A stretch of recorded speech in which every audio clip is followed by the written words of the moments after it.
Yeah. Okay. It's weird that every lesson starts with that thing. All right, let's get started. I think I'll go to our GitHub. We're on. This is even the class that we're on. Amazing. So, for those of you who print out lessons before coming to class, I know that some of you do that. You'll have noticed that we don't have a new lesson for today's class. What happened? I get that we are moving at an extremely fast pace, and that is killer for some of you guys. It also is killer for me as well. These lessons. But also, this is really important stuff, so we're really getting into the thick of building a web application right now. So I thought it would be a good idea to slow down a little bit. We're going to cover the rest of the lesson that we didn't get through from Monday.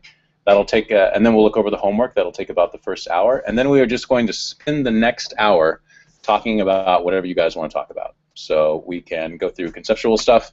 We can go through examples. We can look at previous lessons. It doesn't matter. Wherever you guys are having trouble or getting stuck or just have, issues with anything, we're going to spend a whole hour working on that. So it'll be a chance to slow down. I might spend a second to give a higher level conceptual overview of like what we're doing and where we're going and why we're organized this way to give us new orientation. But otherwise, I'll let you guys more or less direct the second hour of class. So, yeah. Just a suggestion. I think that we can. We will be able to get through all the material. Mm-hmm. I think that you want to get through in Monday. Mm-hmm. It's difficult to get through it. You ran out of time because there's so much time spent on the homework portion. Right. And people are free to disagree, but I would, if you put the results on up there, on the GitHub, and then we could do that ourselves. Just work through it yourselves. I agree. When I teach the class to the students, I don't go over, like our students at the university, I don't go over the homework at all, zero, right? Okay. So that could be a thing. Is anybody like totally opposed to that idea? Like, please, I need to look at the homework every single time that we do this, or better just put the solutions up. Well, maybe I like part of it. Like we could. I like going over something. We could set it up so that rather than going over it all, I could say, what did you guys have trouble with? Yeah. Let's just go over that. And then, of course, put the solutions up. So I still need to put the solutions up for Monday's class, but that will happen, I promise. Yeah, Anu. Another potential idea to kick them around as a group and do for the second hour is like do like a kind of problem-based gross. Hey, do this and we do it in real time. Try to figure it out and struggle with it. yeah, we could do that for a little bit. Before we go into anything that will require the whole amount of time, I want to open it up to see if anybody has any specific issues. Yeah. But yeah, we could try to do that in terms of problems for sure. So let you guys think through it before I put up solutions on the board. Yeah, I'm done for that. So cool. Any other suggestions? Okay, awesome. So I dig it. I think that's a good way to go about it. Let me put. Well, I guess I don't need to put down any of that. Did folks work on the homework? I know that I was like, get through the rest of this material and do the homework. How did it go? Got done with it. So Got through a little bit of it. Got through a little bit. Does it? I think the bigger question is, and I was kind of realizing this as I was teaching the class on Monday. Does it make sense even why we're doing it this way? That's like that, and I felt like I didn't do as good a job of conveying that because I don't want it to be, well, I just need to follow these instructions and now I'm going to have a web application. Why are we doing it this way? Did that come across at all, or do you feel like I'm not really sure exactly what's going on, what the big picture, what the point is? Yeah. I could sort of see that in the homework today, because we were talking about all these requests that we were setting up. It's just like, oh, don't worry about the details too much. Just get all these things, and it looks like, oh, we're moving towards building a block. We're pulling in what we learned before. Right. So be like, yeah, I could say the pieces start. Okay. What I had trouble with was really understanding why we were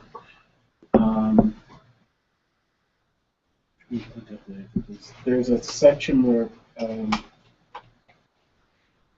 we're manually doing stuff that the server does. Okay. and I can't. I didn't really understand. Like, do you know what I'm? It's like the. We were in not the assignment from Monday, but in an assignment from last week. We manually built serving up static files from a public directory. Is that what you're referring to? That No, there was something that we were going over the last class. from last class. And it was. I'm sorry, but I guess to answer your question, no, I didn't understand completely why we're doing. Like why we're doing it. The things that we're doing, because a Is lot of there it. like the gets and puts, that stuff? Are you talking about on the HC on the server? That's it. Yeah, the HTTP piece of it. Yeah. Right. So that would have been from the Oh, yeah, that's that would have been okay. from last week's. But we did homework on that. We went over that on Monday at the beginning of the lesson, and that's what I mean. So that's good. So like, why would we do something that Express is going to do for us anyway? Right. The more to understand what it is that Express is doing at all, right? It's like, oh, I can basically write one line of code.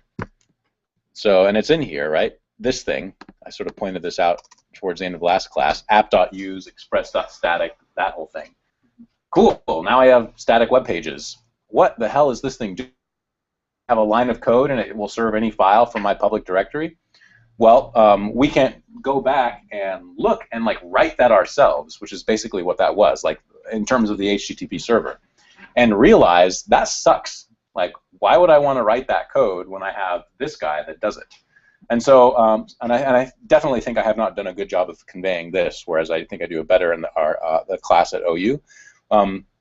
Every time we're introduced to a new technology, that technology tends to solve problems for us. At the same time, it introduces new problems. And so it's like we learn HTML. It's like, sweet, we know HTML now. Man, but my pages are ugly and I can't style them.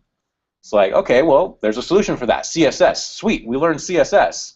My God, CSS is really convoluted and it's hard to get things to be exactly the way I want. I mean, it would be nicer if there were sort of a more organized way of doing this. Boom, Twitter Bootstrap. Cool, we learned Twitter Bootstrap. Ah, man, but you know what? My pages aren't dynamic. I can't interact. And in the other class, at that point, we learned client-side JavaScript to understand how we can make our pages dynamic. But here, it's like, okay, we've got HTML, CSS, and Twitter Bootstrap. We've got static pages in terms of what's coming off the server. Now, how do we make pages change coming off the server? So like, if I want to look at this blog post, or I want to look at this user profile, or I want to look at this comment, the pages are basically the same, but they have different information in them each time. It'll be the same styling, it'll be the same HTML, but it'll be me instead of you on our profile. How do we write code that does that? How do we handle web pages with these requests and responses that do that? And so we go, okay, well, we can use Node for that. All right, so we learned some Node. And we realize very quickly that we have to write quite a bit of Node code to do some pretty basic things. So wow, wouldn't it be nice if there was like somebody who had kind of wrapped all of that complex basic stuff that we have to do and made it really easy to use? Boom, Express. We get this one line of code. But we want to get to this one line of code, yeah? I can tell you, hey, guess what? There's generators that'll write all this stuff for you. And then you can get all the libraries downloaded for you, and they'll build in the user login, and they'll set up the database, and you can build a web application in an afternoon. You haven't learned anything, right? It's like, cool, you made a web application, but we need to get to that point. So that's like part of it. And I definitely feel like I'm not doing as well a job of conveying that process. So that could certainly be one of the things that we spend time on, like looking back over those examples. And I do really want to talk about this again, like why we do stuff like this, because I don't think that was clear at all, unless you're already familiar with web stuff. So, Brent, you wanted to say? You're trying to help us be a more mature developer than saying, oh, hey, I put up a Drupal site or a Right. WordPress site, and I mean, that can get quite complicated if you want to do something. If you want to do anything really more fancy, than just like the basic stuff. But if you want to translate to something else or And then, really good, and then what's wild is that WordPress and Drupal and all of those other content management systems, and hell, any web application anywhere, is having to deal with the same underlying problems. how do you get the URL that a person asks for, and use that to access a database, and then use that to generate a page, and then finally get that back to the person?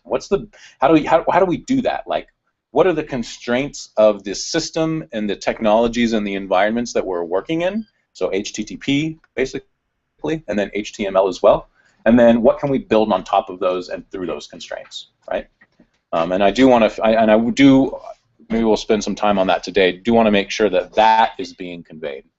Because in the end, every single web application and every single programming language that uses any web application framework has to do the exact same stuff. They all do it just a little differently, right? Cool, okay? Anything else? I mean, I'm not worried about getting through our material for today, so we can organize it however we want. I mean, is the routing how we're going to start closing the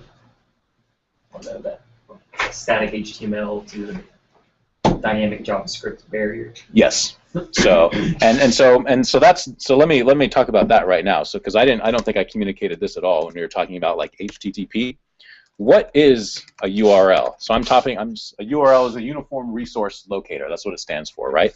And so I could go to www. Maybe not Google.com. Let's go to, I don't know, somepages.com/blog/posts or users, and then it's somebody's name filled out. He posted a blog, and it was a post number, 56 or whatever.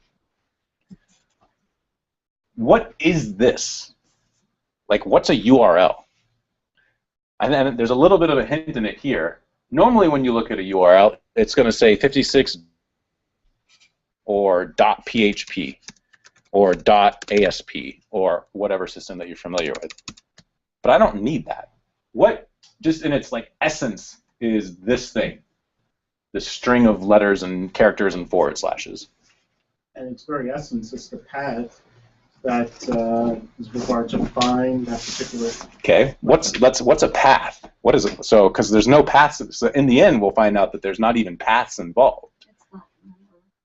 It's a number. Okay. What else? Well, it's like a path on your computer is like the direct location of that file. But whenever we're looking at this, it's almost like it's bits of data or sections of data that's going into a query, maybe. Yeah, and I mean, in a sense, it's really just information. It's really just information.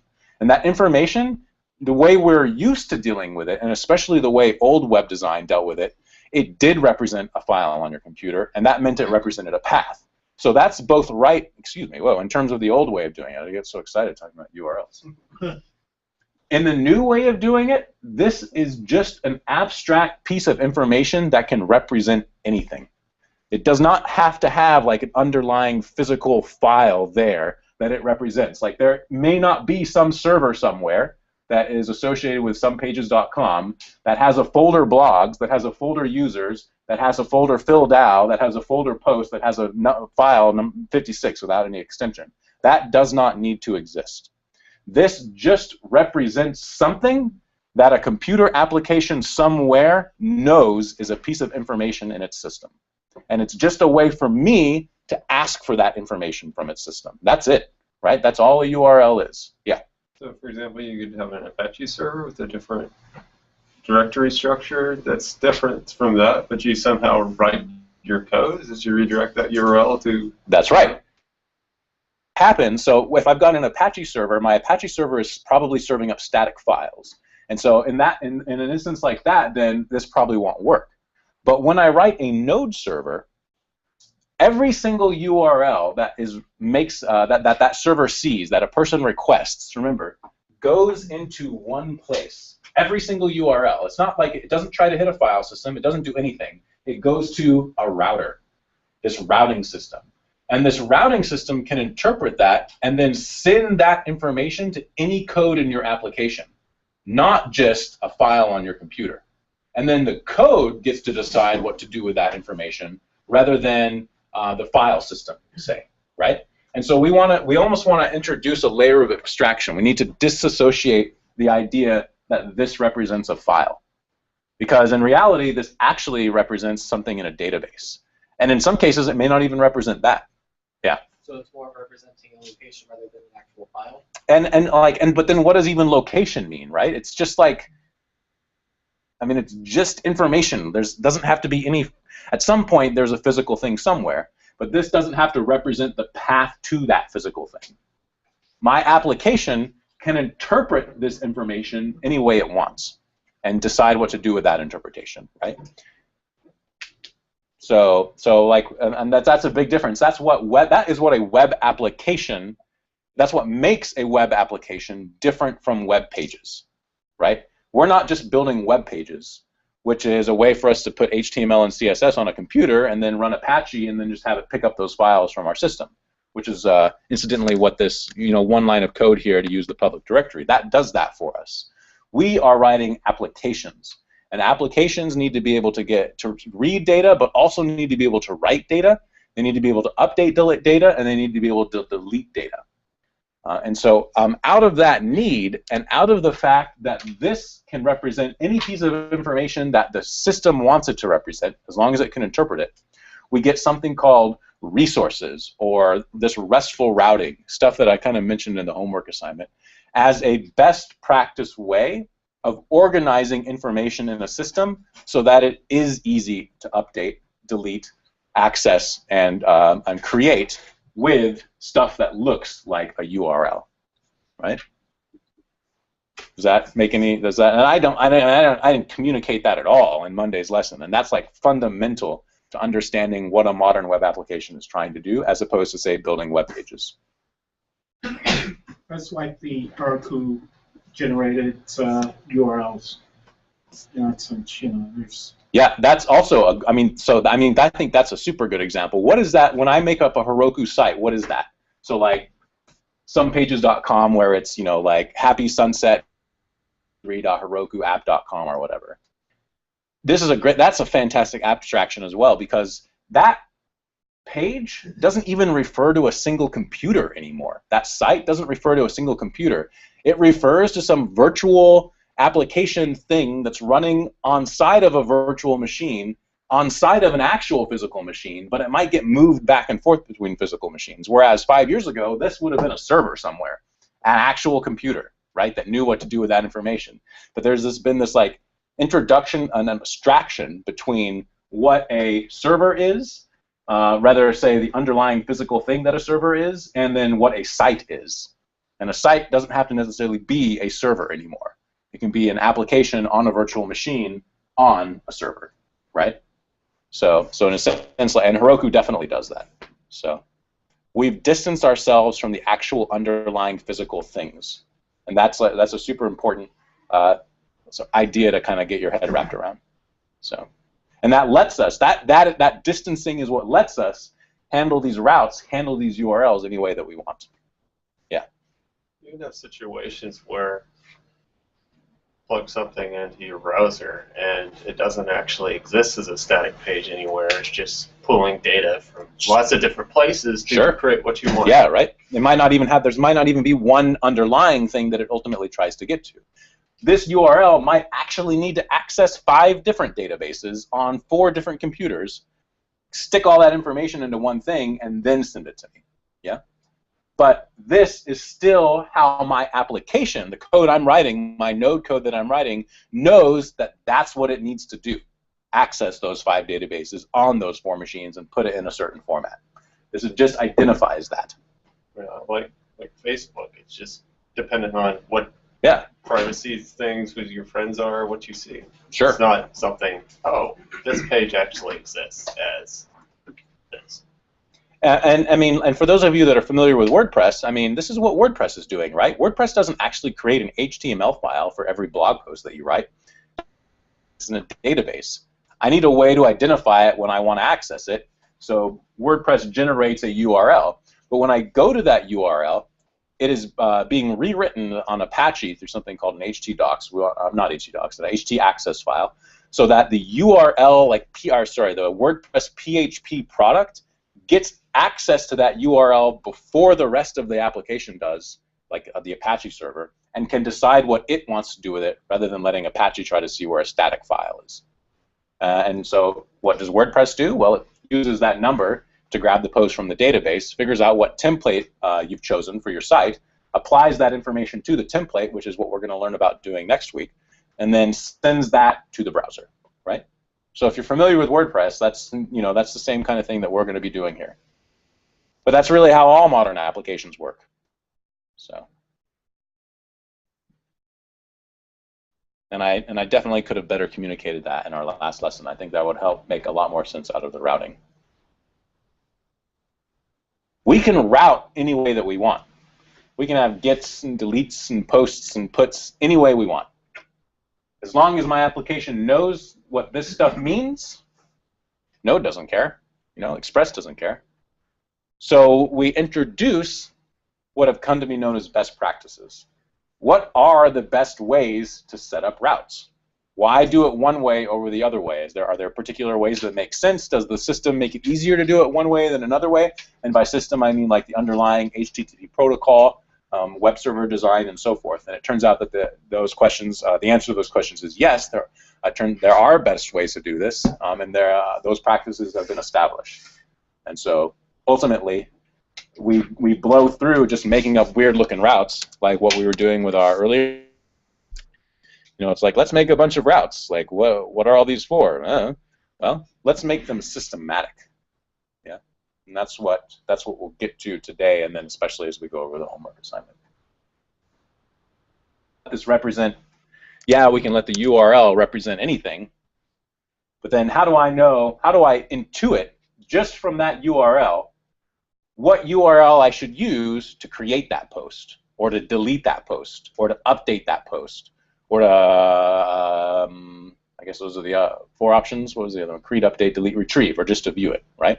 Systematically, so that there's like a pattern, so that if I then change this to AAA, BBB, CCC, some nice 16 character hex string, even though that's a completely different looking URL, it will follow the same pattern every time. Like a system can almost figure out, without needing to know the details, how it will create, retrieve, update, and delete that information. Yeah, and that becomes this resourceful thing that we're going to look at, best practices. I'm not sure how to ask this exactly, but like the layman or like people interacting with your web app, like just randomly typing stuff in the URL to get around it. No. They're interacting with your website, right? So like, and like you're generating that URL and you're like deciding like what the URL is going to be as you click on stuff. Mm-hmm. That's not really a question, but like I'm just trying to like get between to there. So the user doesn't care because the user's not going to enter in a URL directly, right? Right. What does care? Programmer, I guess. Yeah, the programmer sure as hell cares, right? So you want to do it a systematic way for yourself, so that it like makes sense to you, but also makes sense to other programmers who might be on your team, and also makes sense to the programmer who's going to be fixing the bugs you introduce in this application 3 years from now, right? So it's important to the programmer. Who else might it be, or what else might it be important to? Well, the app itself, right? Sure, the app itself. Like if you have a standard way of organizing your routes, you could write some code that helps you manage those routes, which is exactly what Ruby on Rails does. And because Ruby on Rails assumes that your routes, that your URLs are set up in a certain way, and so provides helper functions for you, automatically generate them in your code rather than you having to figure out how to stitch them together with strings. What else might be interested? The application is getting in the right direction. Do you get that fine grain when you have an API to something? That is what we are building. Essentially, we're building an API, but rather than building a naked API, we're having it deliver HTML content, but we're organizing it like an API. So what is an API? I've said it before. We're using it. Application programming interface. Typically, it's just a set of functions or access points into functionality provided by a system, right? And so, like console.log is an application programming interface. So that's something that another system provides to me as a programmer to be able to use for functionality. When we create an API, who's going to use it? Okay, so the programmer, right? And it's not a trick question. An application, and the application uses the API.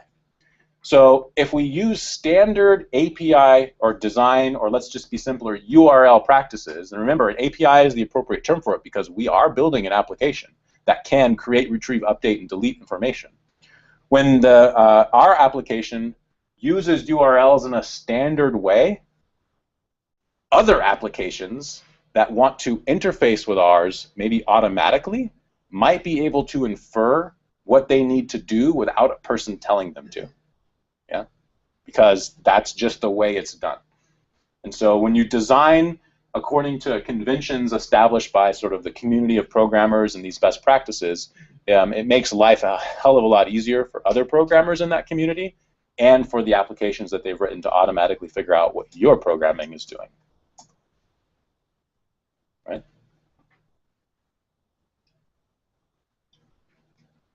How do we know about these things? Books, the web. So there's a fantastic, when I didn't get started in web programming until just a few years ago, maybe 4 years ago. First book I got was HTTP, The Definitive Guide. I was like, screw it, I don't even know what HTTP is. Oh, it's text. That's awesome. Okay, so now how do I build web applications? And somewhere I came across RESTful design practices, and I was like, well, I'm going to go get RESTful design practices, The Definitive Guide, or whatever it is. O'Reilly's got a series of these books. And they talk about building systems exactly this way, regardless of what programming language you're using, whether you're using Java or C# or PHP or whatever, so that you can make our lives easier as programmers, basically. And to be fair, to take advantage of existing technologies. It turns out that the web works better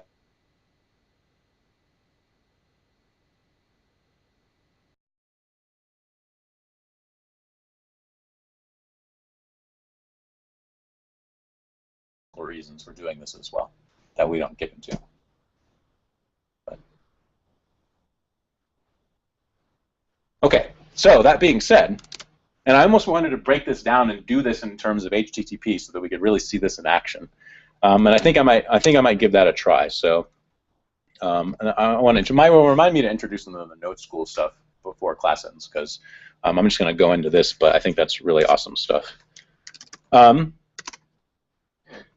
I've got my Express app. Let's forget about my Express app for a second. I'm just going to make a directory called HTTP server. And you don't have to follow along with this. I just want to show you something, and we'll see if I can do it off the top of my head. And in my HTTP server, I'm just going to touch a server.js file, and I'm going to build another HTTP server in there, right? So I can Sublime this guy. I've got my server. Off the top of my head, I don't exactly remember how to build an HTTP server, but I bet you that nodejs.org will tell me, because that's like their canonical example. So yeah, sure, let's copy that.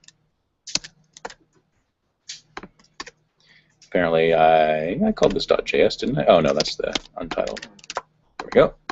All right. Close that. So, right, I require an HTTP. I create the server. We do it a little bit differently here. This is called method chaining, but let's be explicit. Var server equals create server, and then I say server.listen. Make sure I get my semicolons.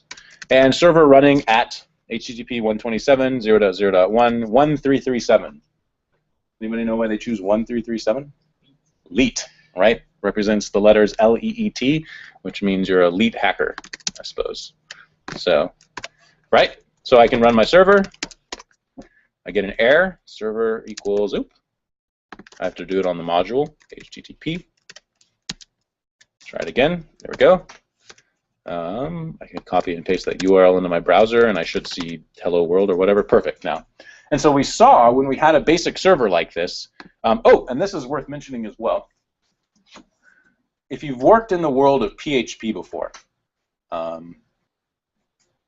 maybe Java, but I'm not sure, you run a web server like Apache or Nginx or whatever, Tomcat, and then you have your PHP application. And there's a special module that lets your Apache server interface with your PHP application. But your PHP application is not your web server. Yeah, Apache is, or Nginx is, or whatever. That is different with Node. Node functions as both the server and your application. And so that distinction is is erased and is probably worth mentioning, especially if you're coming from a different background. Yeah. Do web developers throw away Apache entirely, or do they just use it to serve static pages? What do they do? There are excellent debates about what the best way is to organize a Node application. Probably Mayo is more plugged into that than I am, but typically my understanding is people continue to use some kind of server to serve static files particularly, and then they'll have their web application running behind that server, and the server will forward any requests to the web application that it doesn't handle for static files. That's one way to set that up. The reason, my understanding, of why you don't use, say, Apache directly with Node is because Apache is not this asynchronous single-threaded application that Node is. The way Apache would work with Node is it would have to start up another process and another thread for each Node version of your application that wanted to run to handle a request, and that totally nullifies the advantage of having a single-threaded asynchronous input-output model that Node offers. You would still have the same problem that you get with Apache and PHP starting up 100 or 1,000 versions of your application in order to handle 1,000 simultaneous requests. Whereas Node is like, nope, I'm just going to keep running this one thing. So, yeah. Nginx is the server you that what people use. Yeah. Static files because it's also the vector. Yeah, yeah. Now, did I get that right? Do they often set like Nginx up in front and have it like Any files that are not static files, and just browse that request to Node. To Node. Yeah, yeah, yeah. So, yep, that would be the typical setup. So let's say I've got Node running. I've created a server inside of Node. That's what this HTTP code does, right? Literally, I've created a web server. What does it mean to be a web server? A web server is a thing that understands HTTP. That's why we talked about HTTP. And so this thing is the HTTP module. It understands HTTP. It understands the text that we learned about that makes up a request and the text that makes up a response. And it can give me access to that text, and it can let me create a response. And that's what it's doing here. And inside of the request, I can get access to that text. And inside the response, I can build the response using the headers and this end function. Now, we saw that every URL that I go to on this page generates the exact same response. So I could go to, we'll use the canonical foo.bar.html, everything, right? This is actually generating a new request. I could see that. So if I open up the Chrome debugger tools and go to network and go to foo.bar.html, there it is. I'm actually asking for this, this particular file. Whatever, it's not a file. Remember, it's just a resource on my server. It's just a piece of information that I'm asking for. Foo.bar.html. Node handles every single request, no matter what the URL is, to this callback function. Right? So the server is basically like intercepting every single thing that I try to ask of it and saying, do this. What would I need to do in order to respond to different URLs? I would need to parse the URL that this thing is getting, and I would need to look at the request type, the verb, the action, whether it's a get or it's a post or a delete. We have the ability to do that. So that was one of your homework assignments, right? I can actually get the request.url object, right? So I could do console.log request.url. Let's save it to a variable, var URL equals request.url. If I have that right off the top of my head, and I'll save it to the log file, or just log it to the console. Restart my server. And let's clear my screen here real quick. There we go. Refresh my page. And we'll see Node is saying, hey, somebody just requested foobar.html, that URL. Somebody requested favicon.ico. But we also know that a get is different than a post, is different than a put, is different than a delete. And so now I actually don't know where this is. Request type node, HTTP. I don't actually know how to pull that out of the node request object. So I check the documentation, and unfortunately it doesn't always have quite what I want. Although I believe, no, that's for sending a request. Request, client request. Is this it? Nope, that's again for sending a request. You know how it is? I feel like their documentation is not very good on the HTTP side. You know what I'm asking for, Mayo? Like to tell if it's a get or a put or delete or a... Yeah, I'm looking for it. Yeah, I don't remember what it is off the top of my head. Get request verb node HTTP.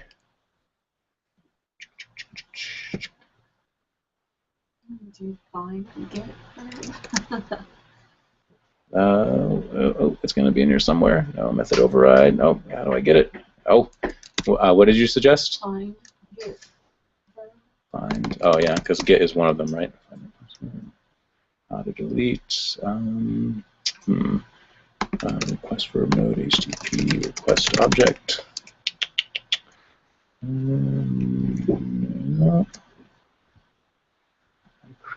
Yeah, I actually don't know. I don't know what it is off the top of my head, but somewhere in there, there's a way to pull out. And if Milo finds this, we'll add it to it. In the meantime, I'm going to keep on going. There's a way to pull out the fact that this is a get, and then there's a way to pull out the fact that this is a request. And so let's go ahead and stick that in a variable, like we figured out what that is, and I assure you it's possible. Var action, I'll call it action, equals request dot, I don't know, verb, or request dot action. And again, I don't know what it is. Maybe. When in doubt, log it to the console. What happens if I just log this request object to the console? Let's see that. Maybe it's on there. Ooh, look at all that information. This is what the request object has on it. Look at all this stuff. Right? One of them, there it is, method. One of these is URL that we're pulling. The other is method. Okay? As well as a ton of other information, like here's all those headers that we talk about. Yeah? That's all on that request object. So that's a good lesson. When in doubt, log it to the console and see what it is. So let's grab that. Var URL, var method equals request.method. And now I can tell what the method is and the URL is. Fantastic. Restart my server.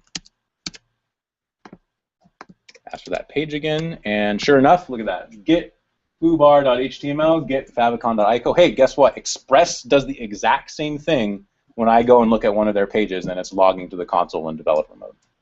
Okay, so my question here is, how can I give a different response when somebody asks for foobar.html versus index.html? Or versus any other page on my site or any other resource on my site? What do I need to do? Do we understand what the problem is? I want to respond differently to different requests. This is the information that I have, URL and method. How do I solve this problem? What do I need to do if I want to respond differently to different URLs and methods? Set up a route. I don't have routes, so we're not doing it in Express. An if statement, okay, good, yes. What does an if statement fundamentally let me do? There's a great word for it, maybe I hadn't introduced. It allows me to fork my code.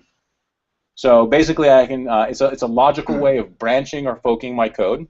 Okay, so keep going with that thought. If statement, what do I need to check for in this if statement? You check the string. Yes, so I want to check the method, and what else? I might want to look for the string foobar. Yes, right? So really it's basically that simple. I need to branch my code so that it does one thing when I get a certain kind of match and does another thing when I get another kind of match. So I could literally go, okay, look, if method is equal to get, right, put in quotes, and URL is equal to, looks like foobar.html, okay, do something. Otherwise, do something else. Okay, that's pretty easy. Okay, I could write this stuff directly up here like that. So otherwise, write hello world. But when not, and apparently my tabbing is all off. When not, write foobar. Okay, so content type hello foobar. So that should work if we're right about this. Let's move my console.log up to the top here. Clean up my spacing. All right, so I'm going to restart my server. Go to that page. So index should be hello world. But if I go to foobar.html, I now get hello foobar. Sweet. So we are now forking our server, our application code, based on what the URL looks like. And I could further do this for everything else. So I could say else if method is equal to delete and URL is equal to foobar.html. Okay, that's pretty dandy. Now I can do some more stuff here, and then I can have another else statement, right? Clean it up a little bit. And you'll have to excuse the fact that there's not that much room, but now we're starting to get, you know, do something in application. And then I can organize these into separate functions. So I can make a function up here. Function get foobar. That takes a request and a response, naturally. Does this. And now instead of writing my code directly in there, I'll write it in a function, get foobar, and pass it the request and the response. Does that make sense? So what's a function do? It's just a block of code. So I took that block of code and I moved it into its own function, and I call that function. And now I'm starting to organize my application.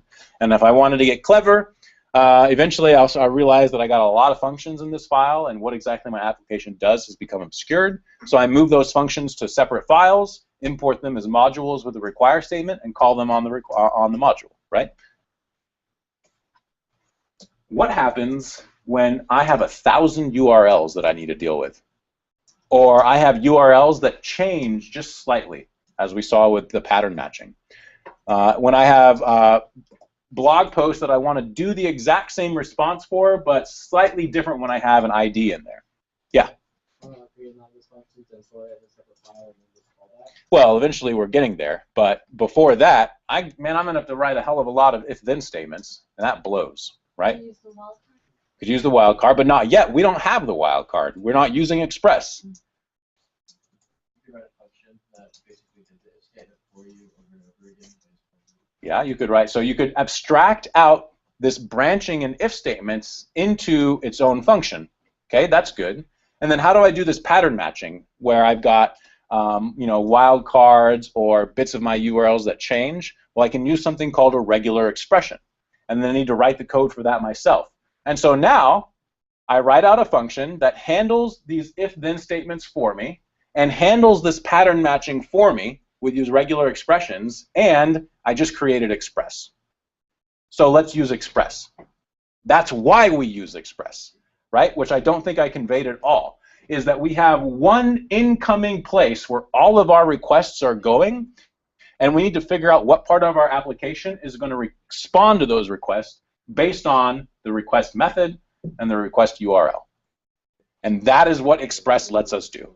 And so now, instead of writing all of these crazy if statements and all of these other things, I can write, you know, imagine I had my app in here. I could write app.get foobar HTML and call get foobar with that. Way easier, right? What would you put in work when you did the get foobar? Because it's a function, would you put the parens in there? No, because be careful. I don't want to call the function here. I want this thing to call that function at the right time. This is a function callback. Oh. We're used to seeing it like this, right? Yeah. Okay. But that's the same, because this thing here is, you know, what get foobar is, I can represent it with its name. Okay. But I don't want to call it. That's different. I want app.get to call it, right? That's because it's a callback in a higher order function. And that's why higher order functions are awesome. Like they make this kind of abstraction possible. Yeah? If we didn't have a good way of like telling this thing what code it should call when this URL got hit with this request method, our code would look a lot gnarlier. Instead, I can just give it a function or embed it inline in there. So, and then Express gives me these magical regular expressions where I can do stuff like that, or stuff like this, or also stuffs like this.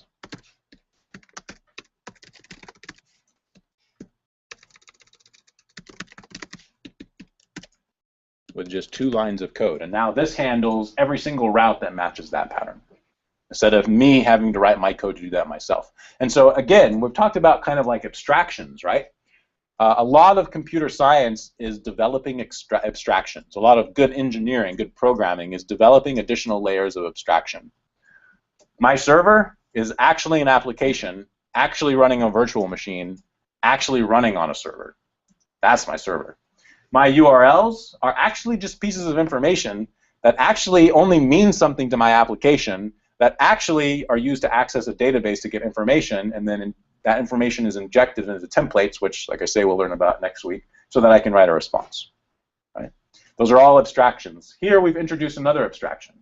Rather than me having to rewrite the code to handle all those if-then statements and all the regular expressions and all of the forking and everything else that I need to do to handle this, I abstract that process out into its own function, like a good function does, and I call it app.get. And now I can just give it the thing I want it to match and the function I want it to call. Boom, I'm done. Yeah, Express has done that for us. But that's why we want to use Express. And that, I think, is what I failed to communicate in our last lesson, like the sense of it. This is how we got to using Express. Writing this stuff sucks. Express a little bit less so. But as with every stage that we've introduced so far, so I was saying every time we introduce a technology, that technology solves problems and then creates new ones. So we've seen that Node solves the problem of letting us make dynamic JavaScript applications, but introduces having to write all this junk. So rather than doing that, we use Express, which solves that problem. What problems does Express introduce? Express does not tell us how to organize our code. Express can make recommendations, put it in modules. But when you get to have a big application, it's not going to do it for you. Express does not actually connect to a database for us. Express does not give us user authentication, like logging in and logging out of our application, out of the box. We need modules, or these things that we download with npm install, to do that for us. We can use other people's code to get help with that. And so now we've built up a number of problems and solutions to those problems over and over and over until we finally get to the ultimate problem, which is what in the world is our application for? What are we writing? Why are we writing this? And then how do we best organize that code so that we can keep on writing it? No, I mean, ultimately you solve the technological problems, and the problems that you have are more human problems, are more thinking problems, are more logical and design problems, and what's known as architecture, which is advanced computing or advanced engineering. We're not quite there yet, but ultimately that's where you all go. You learn how to do this stuff, and then you get to do the really exciting things about computer programming, which is designing that system that's going to handle 1 billion image uploads every day. Never mind writing the code, just trying to think about how you even do that, because that's crazy, right? But these are the details, and if you don't understand this, you won't know how to do that. So, kind of a big picture overview, right? Towards 1 billion images. That'll be the subtitle of our class. But it's good. We want to know where we're going.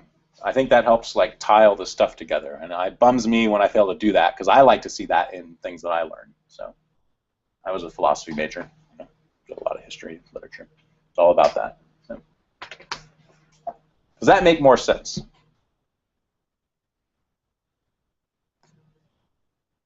You want to take a short break, and then we'll finish this lesson and go over the homework? Yeah. All right, let's take a break. It's only 6:50, so we'll take a 5-minute break or so. But and then we'll wrap this up, do the homework, and I'll hand it off to you guys. Is that a Ruby Roads reference? 1 billion images. And 2 episodes ago, it was architecture. No. Somebody on there talking about the billions of image uploads today. Just how focusing on architecture instead of algorithms. Oh, cool. No, I hadn't seen that. That is the crazy problems that people are having to solve now. Yeah, exactly. Yeah, it was very good. For you. What is it? Ruby what? Ruby you get Roads. my- There's actually some local speakers in that. Ruby Roads? Yeah. Where do you send it? I can never go over. Google Plus? Just Hangouts? Roads. Oh, Rogues. Yeah, like a game. Podcast? Oh, those same guys do JavaScript. I listen to that. Oh, do they? Okay. I'll have to check that one out. Cool. They'll actually send them. They'll probably be at the meeting. Didn't know about that. There may be some guy, like some of the guys. I was not. I can only. I was in a, I don't know. Maybe like half my number of meetings I go to. Smart man. I'm like, I try to cap the number of days that I have meetings on. I'm like, you want to meet? We're all meeting on Tuesday. Choose a time. Choose a time slot. I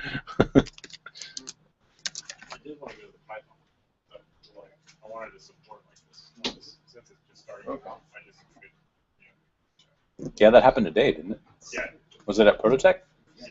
Yeah. All the are supposed to be happening in Prototech now. Yeah. Well, yeah. There's a lot of And then JavaScript is next week, Tuesday, right? I think on Tuesday. Ruby's tomorrow. The Ruby one's tomorrow? Really? Cool. I haven't been to one of the Ruby ones. Have you been to one of the Ruby ones? It's been a one. Yeah.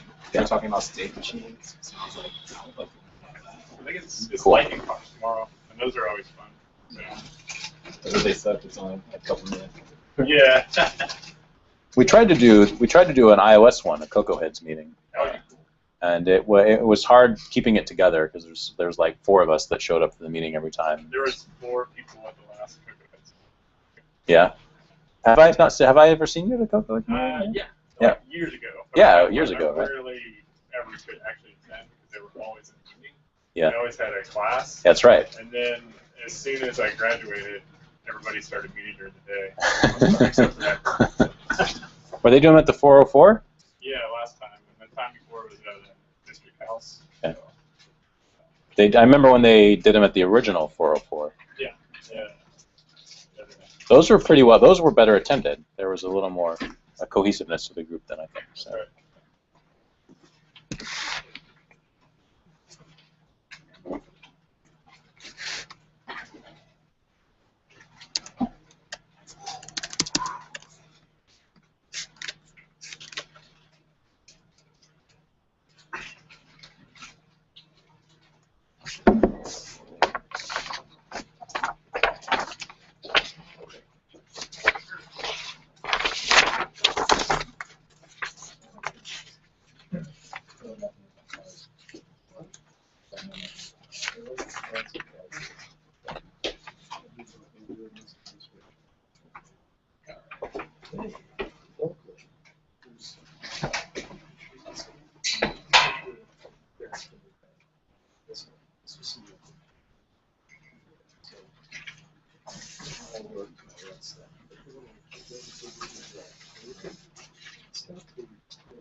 So I probably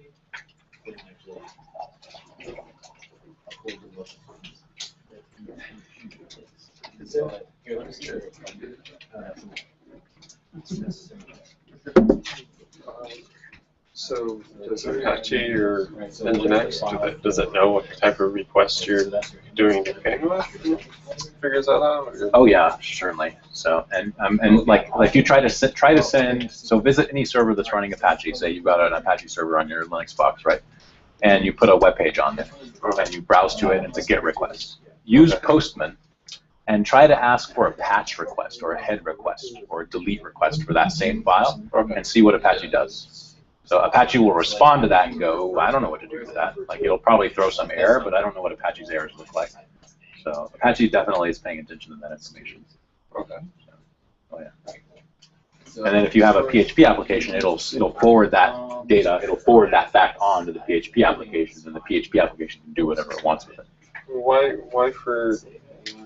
for Node? Why do you need to tell it about this GET request and this? Oh, well, because we're going to differentiate. So when we want to, in some cases, our GET is going to do something. We haven't seen what it would do yet, so we don't understand why we would want to use different requests. So because you want to be able to, the idea is not that Node doesn't exist, but you want to tell Node, here's what I want you to do for this particular kind, right? And what we'll find out is that I've been talking about creating, retrieving, updating, and deleting. That's called CRUD. It's a standard like paradigm for dealing with data. It's basically the 4 things you need to do with data. Okay. Turns out that Git is a good way to represent retrieving. Put is a good way to represent modifying or updating. Post is a good way to represent creating, and delete is a good way to represent deleting. And so we'll set up our routes to match what we're going to do with the data. Wait, I'm not sure. Just put and post. They're a little different. I think one of it overwrites the file, one appends it. One creates it, and one modifies it. So post is used for creating, and put is used for modifying. And the actual term for that is idempotent. They're guaranteed to leave the system. One of them is guaranteed to leave the system in the same state as it was if you were to have that operation run multiple times.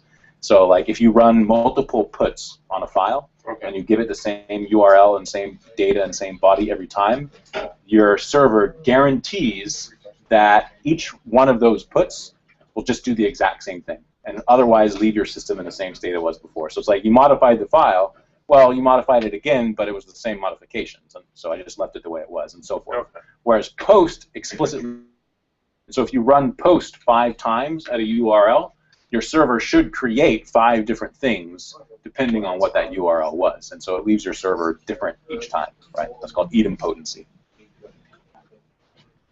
What about a particular case where you have a bunch of asynchronous processes with PUT, and people are collaboratively editing, modifying a file, but one of them reverses the other thing. So if they came in the wrong order, it would undo what was done. That's a huge problem in all contemporary application design. Concurrency is a major issue. Okay. So, and obviously, a distributed system like the web is built for concurrency. Good question. So it's a huge problem. So. Yeah. There's not a good answer. I don't know what the answer to that question is. That's what the real engineers are getting paid to figure out. Yeah. You say is it I couldn't say that word. Idempotent? Idempotent. Yeah, it's Latin, right? Yeah. I-D-E-M-P-O-T-E-N-T. It's like accomplishes the same. It's sort of like what it means. Does the same. Yeah. It's good to have been exposed to Latin, right? Right. So that I would understand what idempotent meant. So, yeah, let's go back over here.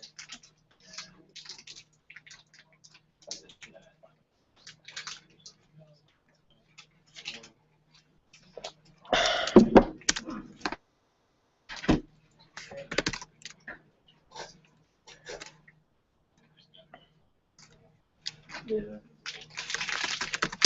There we go. That was it.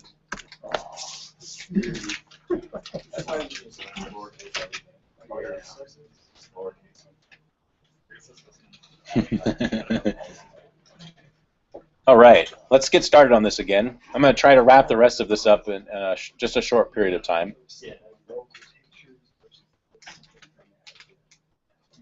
We can, and I'm going to move quickly through the class material since I think you guys have already read that, and just do the homework to make sure you get it. We've talked about the different kinds of paths that we can create and different kinds of paths that have a variable text in them, right? And so this match, blog post, whatever. Let me go ahead and start my server. So I've got this is exactly where I left off from last class. I can start my server with npm start. I can visit it at localhost 3000. There it is. And this path tells me I can go to blog posts on my server, followed by anything, right? 12, blah, blah, blah. I just made a web app and so on. But we also saw that this does not let me access paths like this. So I can only interact with a single path component, basically.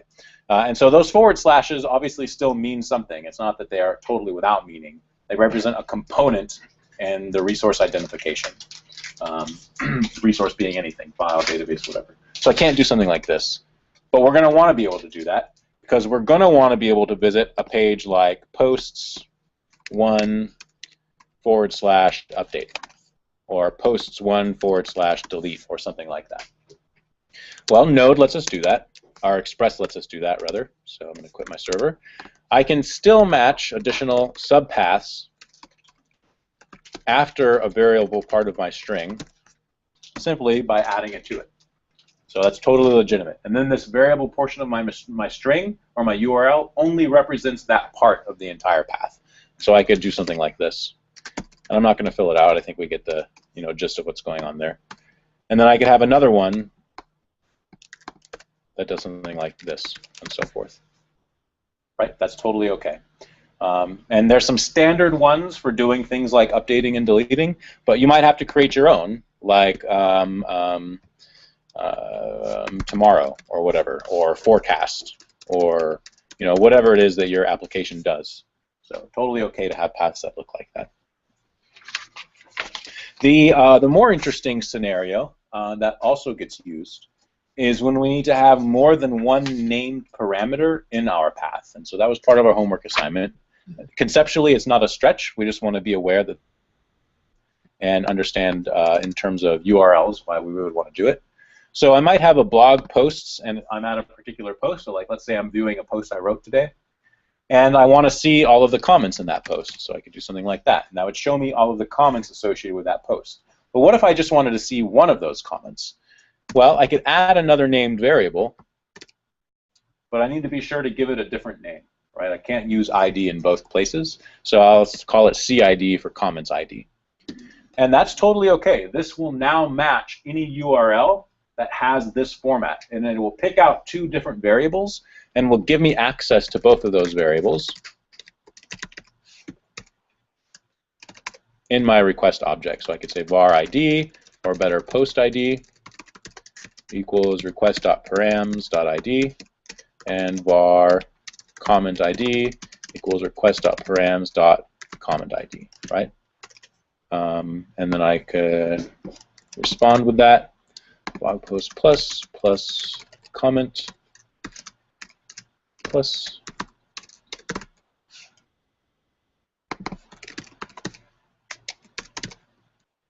and if I got that all typed out, thank you. And if I got that typed out correctly, I can restart my server. Nope, definitely got some code missing somewhere. Let's find out. So we get bugs like this. What do? We don't freak out. We look at the first line that it gives us and says syntax error unexpected identifier at app.use. That probably means I forgot to close my anonymous function call with that. So I'm going to restart my server. You'll get really good at figuring out those things, I promise. So blog posts 1, comments 12. And it will match that pattern, right? So we can get multiple named parameters in our URL. And we can see like what this might represent. I mean, obviously, this represents a particular comment associated with a particular blog post. Yeah. And then probably there's going to be something we want to do to this, like ultimately update it or delete it or whatever. Yeah. And we can do all of those things. So. Would you already dynamic since the page will actually change depending on? Oh yeah, for sure. Yeah. So I mean, we're definitely building already a dynamic application. There's no static underlying file here, and I am filling out the details. And in fact, Node is generating some HTML. Express is generating some HTML for me. Request.send doesn't just send plain text, even though it kind of looks like that. If I view this page in my web browser, it actually writes an HTML with an empty head and this text in the body, and then HTML. And so that's called templating. Express is already templating it for me. We're going to learn about templating really hardcore next week. And that's kind of the two components of building a web application is routing and rendering or templating. And I like it as with ours because I think it's neat to think of it. It's requests that you route and render and generate responses for. And so that's the other component that we have to learn about. And I was going to go into that today, but then decided let's slow down and make sure we get a handle on this first. So, right. Basically, I mean, it's dynamic. It's dynamic because we have code that's handling it. It's not even what it looks like. It's really dynamic because our application is dealing with it, not a static file on the computer somewhere. So, okay, so let's go over this organizing routes thing, and that'll make sense of our homework. We can see that our file has gotten a little large. So we've got all of these URL things here. That's getting pretty crazy. And when we have a complex application that needs to do like 6 things to our blog posts and 6 things to our comments and 6 things to our users, but then we also need some supporting functions to help out with that. We want to check if the user is logged in or not when somebody tries to access the blog. When I want to do some analytics, like there could be way more stuff that we have to write. Eventually, this thing is going to be hundreds of lines of code. That's a little frustrating. And so we see down here, and I'm going to go ahead and delete all these, that Node has provided these 2 guys, or Express, has templated these 2 guys, app.use / and app.use / users, and then refers to routes and users. And as I mentioned in the notes, routes and users are defined up here using this require statement.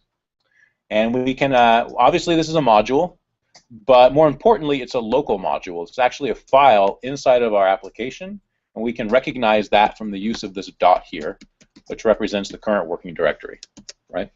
And so somewhere in our application, there must be a routes directory, and inside of that routes directory, there's an index and a users. And specifically, there's an index.js file and a users.js file. I went over it very quickly when we were talking about modules, but it's not necessary to put .js when you have a require statement like this. It automatically figures out that that's what you're talking about. And so if I look at my routes over here, I go my index and users.js, and if I look at index, we see something that looks very familiar. We already know what this is, right? We already know what a get is. We already know that it should take the URL, and then it takes a function callback, and then our function callback. Here it's a different function. It calls response.render, this templating stuff that we're going to talk about next week. But don't worry about that. What's interesting is that all of the same routing functionality that I had on that app variable in my main file over here is also available on this router variable from express.router. And again, Express is just this whole web framework that we're using. Yeah? My understanding, router is just something that was native to Express. This is actually between the 2 files. The router. The index and users still references that router.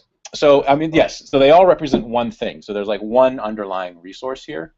This is just how we get access to it from here without having to give our app file to this guy. Because there's no app variable in here, right? So where do we get access to this one underlying router? We get it from this guy here. But yeah, it's all one thing. So, okay. But something is different. Something is slightly different here. I mean, one, obviously, we represent router, or reference router, and then we need to be sure to export it. Otherwise, it won't be available in our other file. But this is standard module stuff that we practiced with last week. When I look at my app.use down here, I have a / here. Why would I need a / when I'm already indicating that right here? Okay. And similarly, if I look at my users, I've got the exact same thing. This is literally the exact same thing. Let me get. So you look at that. The only thing that changes is here I'm sending something, and there I'm responding to something, but it's the exact same page that I'm requesting. How can that be possible? I can only ever match one. Yeah, but so that's what we're getting to, right? We obviously know that because it's in the homework assignment. So it's not actually the same. They're not the same. Ultimately, they're not the same, and it is because of this app.use statement, right? One of them says, stick this at the front of that URL. Match any of the other definitions that you've got when they begin with just a /. And for anything in users, make sure that they start with users, and we call that scoping. I'm scoping this guy to something that begins with / users, and I'm scoping this guy in index.js to something that just begins with a /. Yeah. This lets me organize my routes in a very convenient manner. So rather than saying, like, if I wanted to define my users separately, or if I wanted to define everything I could do with a user directly on my app, I would need an app.get users, and that does one thing. If I get my, and then I would need an app.get users ID, and that does one thing. And then I would need an app.post to users, and that does one thing. And this should look familiar from our resourceful homework assignment. And then I would want an app.delete use some particular ID, and this should be an ID. But I also want an app.get users, maybe delete or whatever. So I have a bunch of these, and it's kind of annoying to have to type out users all the time like that. Doing this is basically letting us avoid doing that. Yeah. Now I can just say, get this guy, do that guy, do that guy, do that guy, and do this guy, and scope all these to anything that begins with users. Yeah. So then my URL has to match that whole string. That's all that's doing. Let's just organize our routes a little bit better, organize our code a little bit better, and keep us from repeating ourselves all the time. So I would like stick all these in here inside of my users.js file, and I would target them on router instead. Right.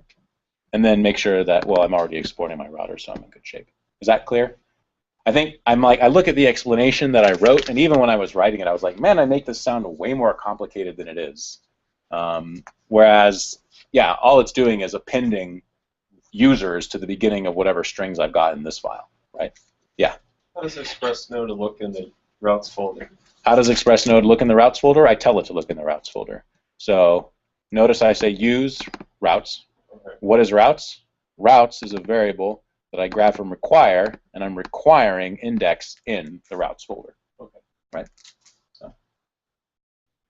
And again, so that's the difference between these guys and these guys. These requires don't have that ./ in front of them, which mean that they're either built-in modules or that are located in that node modules directory, which we went over very quickly.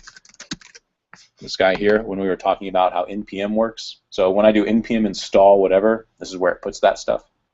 But if I want to require in my own files as modules, I should begin it with a ./ because that kind of like represents the current working directory and means that it's application specific. So. Can you go to one of the files in the routes directory? I guess you aren't. So I'm a little confused about, like, you have this express.router function that goes to a variable, right? And then you export the router, but like the stuff you write in between that's not really wrapped in anything. Like, so what is like the router thing doing? The router just represents a resource that Express provides.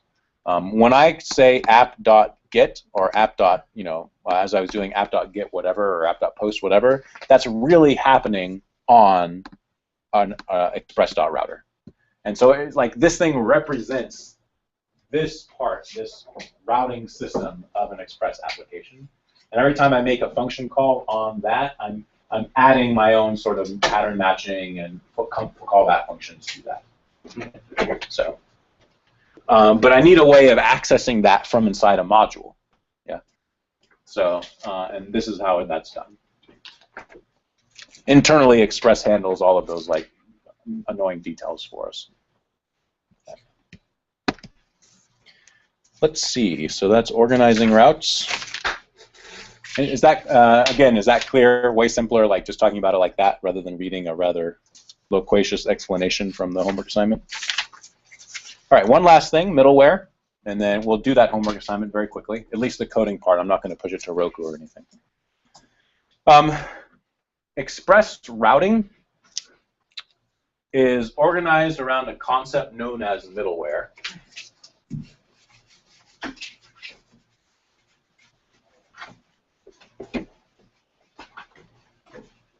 Middleware was always a very mysterious idea to me until somewhere I finally saw it simply explained and it made complete sense. Middleware that executes between the server and your own application's code. And so you can imagine we have under all of this Express magic is actually an instance of that HTTP server that we know from the HTTP module that we wrote ourselves, right? It's right here. And anytime somebody visits a page on my site, which isn't really a page, anytime somebody makes a request to my site, let's speak about it technically correct, there's this incoming bit of information that the server sees, right? At some point, that request may or may not get to one of my application callbacks. So I have my own application code. And this is typically in the form of those callback functions, right? So I say app.get, the name of the URL, and then I provide a function. That function is my application's code. So like this part right here, this is my application's code. This is the only thing that's really my application in all of this stuff provided by Expressive Node. So I need to get from that request down to my application's code. And that's what the router does for me. So I've got a router in here. And this server forwards the request to the router. The router figures out, based on my callbacks and based on the URLs and stuff that I've asked it to match, which part of my application to send that request to. So you can imagine there's all kinds of different parts of my application over here. This doesn't just represent one thing. And my code executes. Fantastic. Between this point and this point, between the server getting that initial request and my code, is this entire layer of other code that is called middleware. And as like I said before, I think it's a good name for it. It's in between, it's in the middle of the server and my own application's code. Express uses middleware to, among other things, route. Yeah. So routing happens before my application code actually sees the request. Yeah. I do set up the see what routing does. When we were writing it ourselves just a second ago in our own HTTP application, then we were writing application code to handle routing. But in this case, I don't do that. Express does it, and then it calls my code. So routing happens before my code executes. Routing happens so that my code can execute. Right? It happens before it, so that's considered middleware. But there's lots of other kinds of middleware as well. And just think middleware just means code that executes before my code. We see Express provide that middleware at the top here before I tell it to use my routes. And so I see this thing app.use favicon, app.use logger, app.use body parser, app.use body parser.url encode, cookie parser, and then a static directory. All of those things are additional pieces of middleware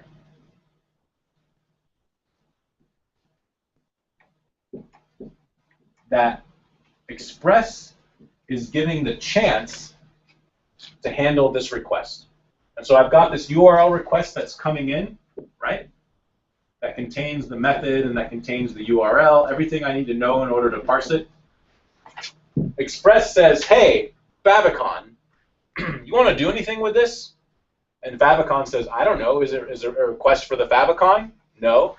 Okay. Hey, logger, do you want to do anything with this? Logger says, hell yeah, I'm going to log this thing. And then I'm going to let it go to the next one. And so the next one is the body parser. Bodyparser.json goes, yeah, I need to do something with this. This got some body. I'm going to pull the information out of it and format it in a nice way, and so forth. But all of this code is being executed before my code.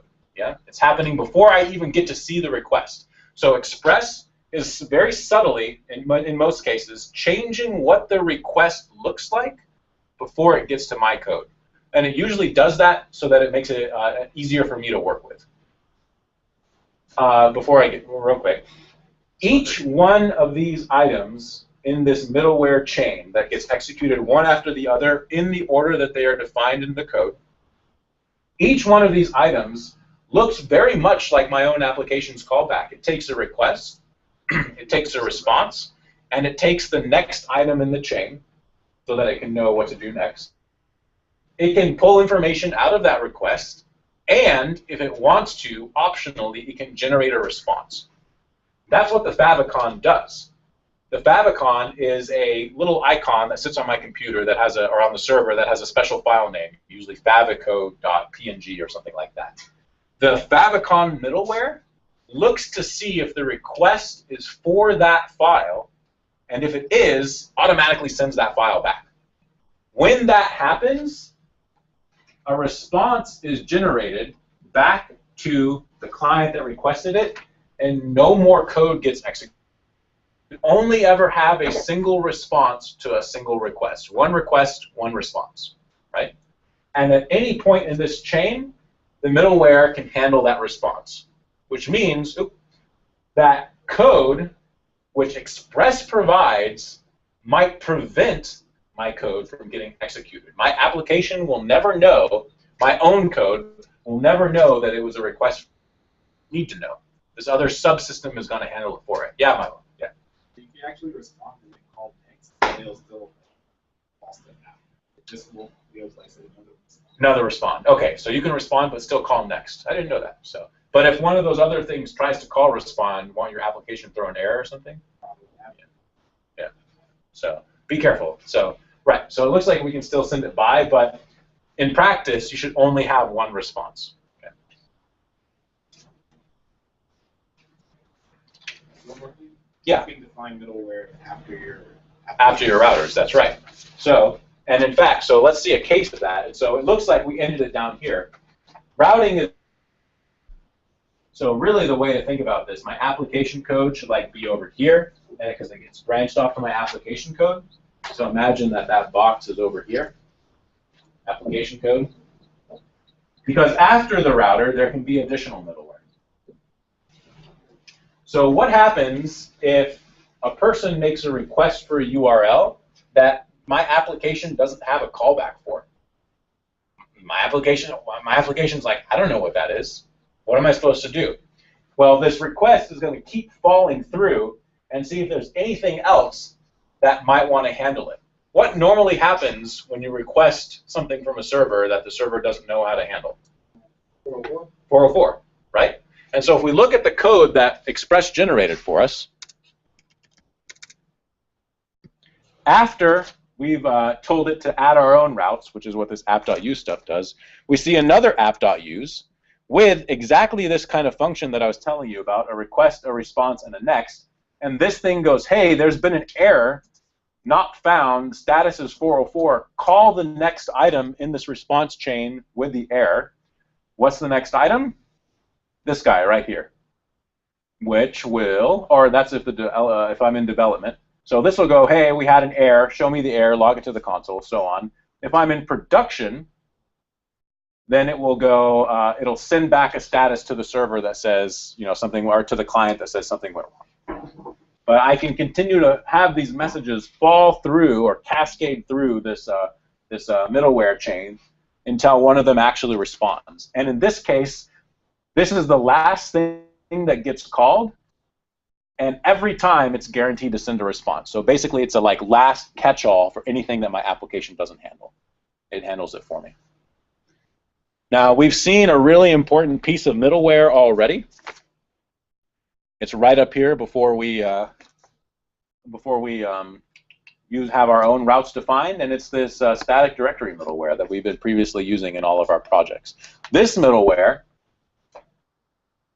router is defined, goes and looks on the static file system inside of that public directory to see if any of these routes or any of the URL that it's been passed matches a file inside of that folder. And if it does, it responds with that file rather than our application handling that code. And then that generates the response automatically, and our application doesn't execute. Right? Cool. Make sense? Middleware. Nothing magical. I don't know why it sounds so mysterious when I read about it for the first 2 years. I think because I was doing it in the context of Ruby, and nobody in Ruby does a good job of explaining what middleware is. So, whereas it's all middleware. So, okay. Sounds like Middle Earth to me. Middle Earth. There's hobbits and stuff that are Very mysterious. very mysterious. Well, they do call programmers wizards. So, although, you realize that you're probably treated more like a dwarf. I think that's an IT in general. That's an IT in general, yeah. They like the dark, right? Says the CEO. Okay. I might still go over the homework, but let's do what I said we were going to do. Let's pause. what's going on? What do you guys want to talk about? That was really helpful for me, that drawing. Yeah? Yeah. So. Cool. Wish I could draw in Markdown. That'd be sweet. What's that? Unicode? Yeah, I could. ASCII Markdown. ASCII Art Markdown, yeah. Yeah. So, oh, gosh. No, go for it.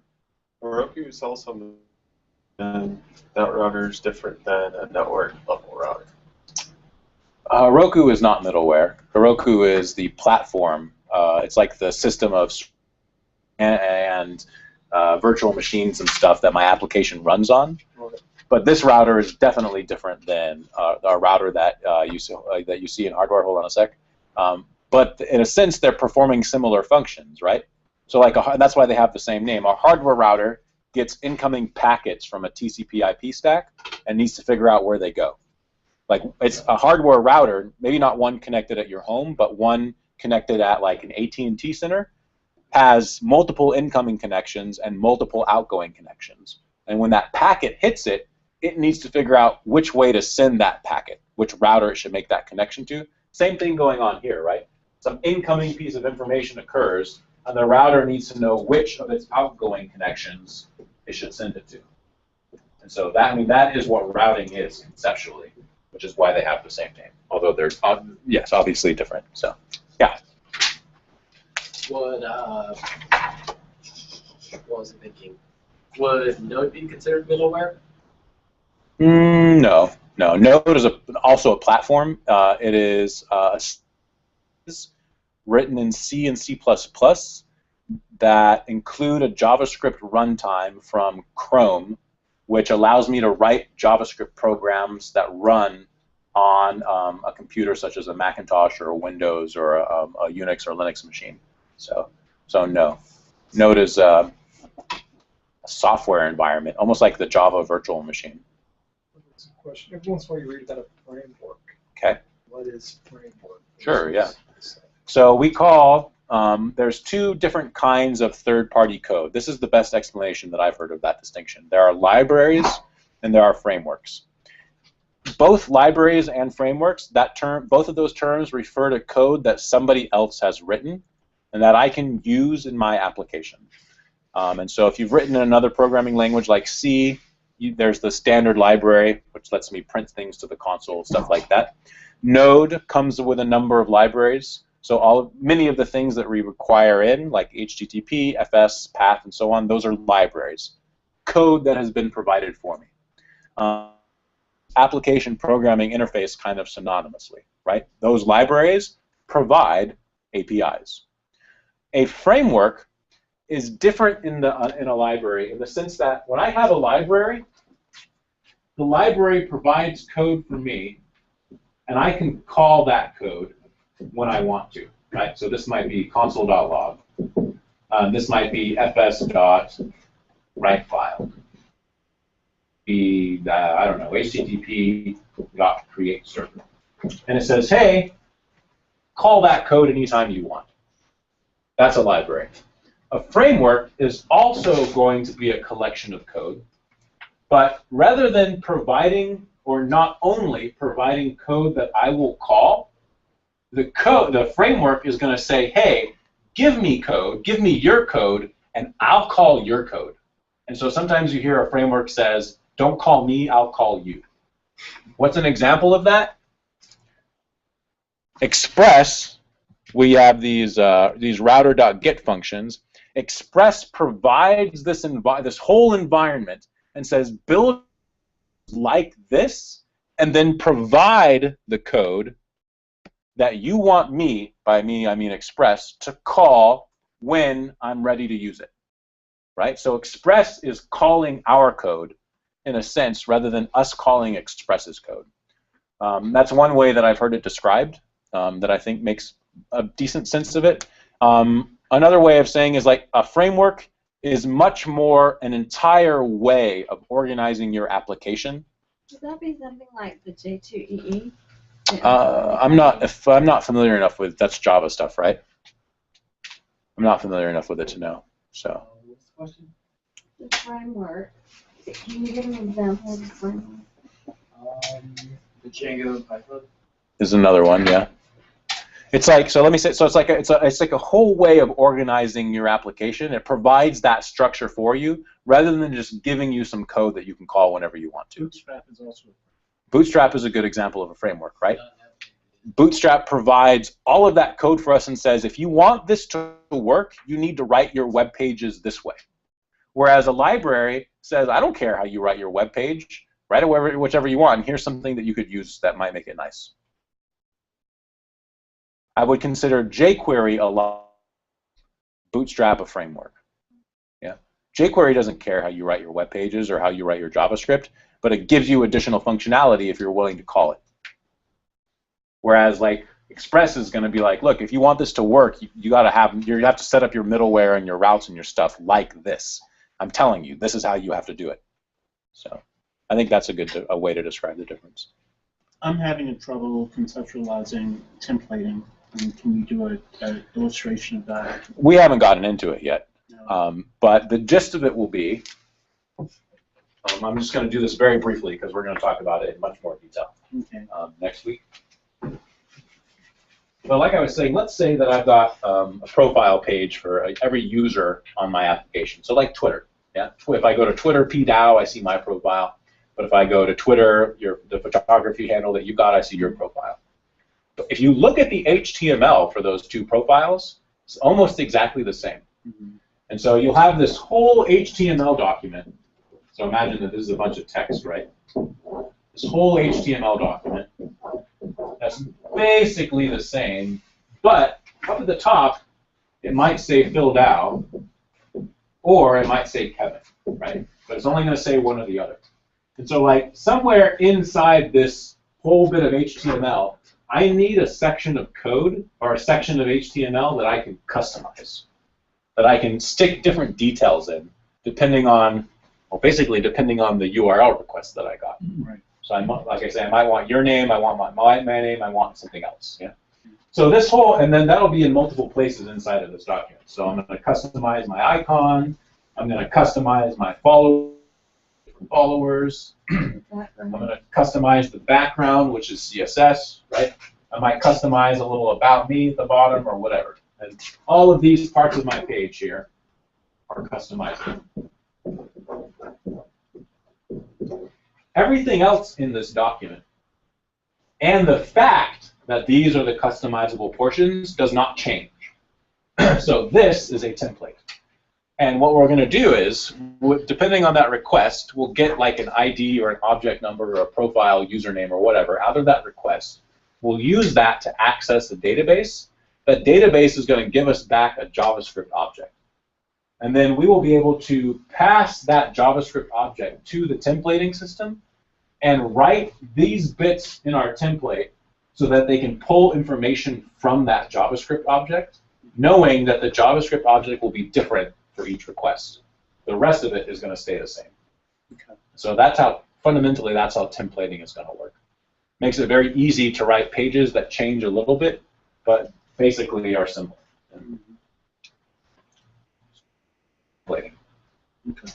Probably saves on resources too, since you have 1,000 users, you don't have 1,000 different HTML pages. Right. I mean, the alternative would be to every time someone signs up on your system, generate a new static HTML page for them that contains all their information already, and then store it somewhere.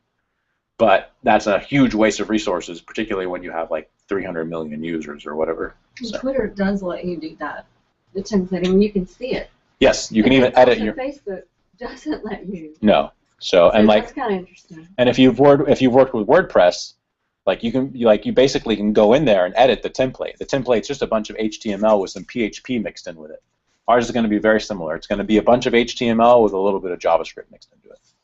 So, and the JavaScript will let us pull out the details that we want for each part of that page. So.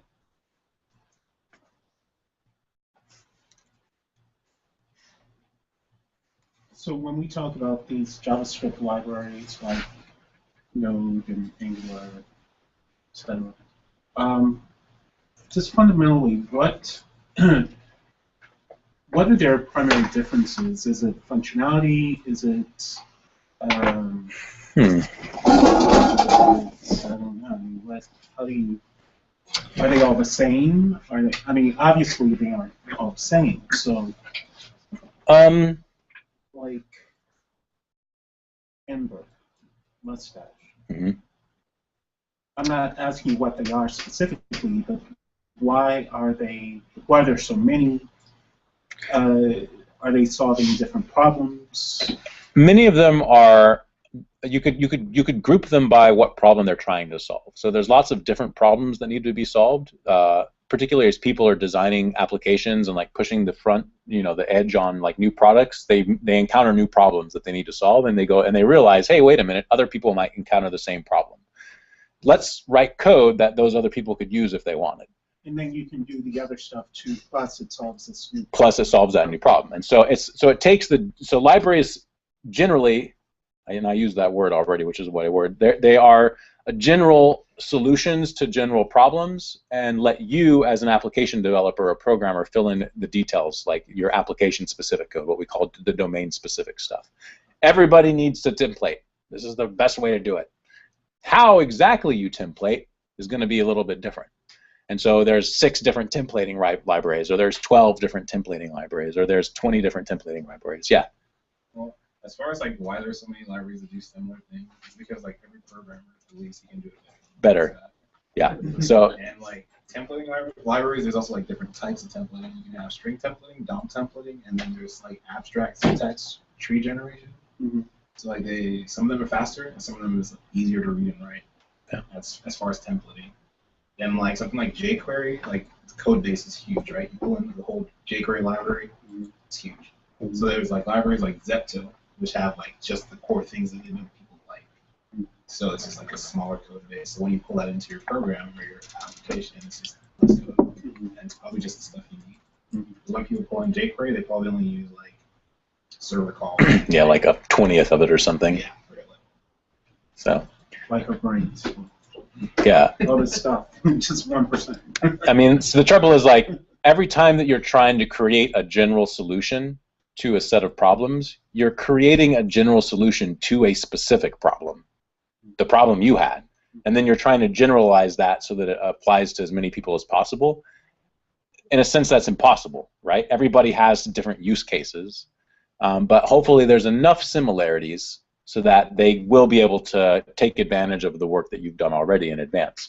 But exactly like Maya was saying, like you're gonna have solutions to problems that they're just not gonna need because they don't have those problems.